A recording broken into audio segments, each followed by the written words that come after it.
All right, welcome back. 15 minutes before 6 o'clock. President Trump making a major move against the Federal Reserve, now attempting to fire a Fed governor. The announcement coming last night. Doug Luzader is live in Washington. Doug, good morning. Good morning. So this is going to likely trigger a legal battle. We've heard a lot about that they think there was mortgage fraud involved, and Trump sees the Fed very differently. What might this set off? Well, you know, does the president have the authority to do this? I mean, you know, the Fed is really designed to be independent of the government, somewhat independent from the government.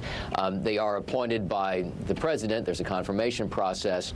But these Fed governors, and there are 7 of them, serve 14-year terms. And these are all staggered. So that adds a certain stability, and it adds a certain distance from day-to-day politics. That's the idea behind it. Here you have the president coming in now and firing one of these Fed governors, and there is an allegation that she essentially lied in a mortgage application, that she claimed 2 primary residences, allegedly, and that's sometimes done to claim a better interest rate.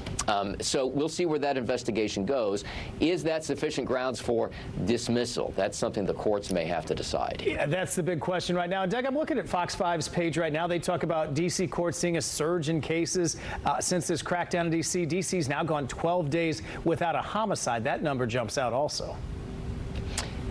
Well, you know, the president is certainly defending his crime crackdown here in the nation's capital, saying that numbers look really, really good now. He's talked about kind of exporting this kind of template to other cities around the country, even though he, you know, as we've talked about before, doesn't have the same authority in other cities like Chicago, for instance, but he has certainly indicated that he would like to have a similar kind of program in those cities, which could involve the deployment of National Guard troops. But for now, the president says that the capital is kind of serving as a model for other cities to follow. Let's finish with this. The president signed an executive order cracking down on flag burners, and I think a lot of Americans would like that, Doug, but there's a lot of Americans that also say, hey, First Amendment, where does this fall? It creates a big debate. Well, you know, this is something that had been settled by the Supreme Court some time ago. The idea of protected speech. Is flag burning speech, and is it protected? And the Supreme Court ultimately decided more or less that it was. So you've been able to burn flags in protests or whatever.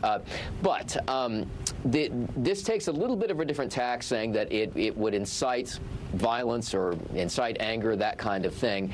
So they're going to see if this could potentially pass muster. This is the kind of thing that can very quickly make its way to the Supreme Court, so we'll see where that goes. But the president did sign this executive order. Yeah, they actually arrested a veteran last night who decided he would try it out, and they took him in. So we'll see. Doug, got to leave it there. Good to see you this morning.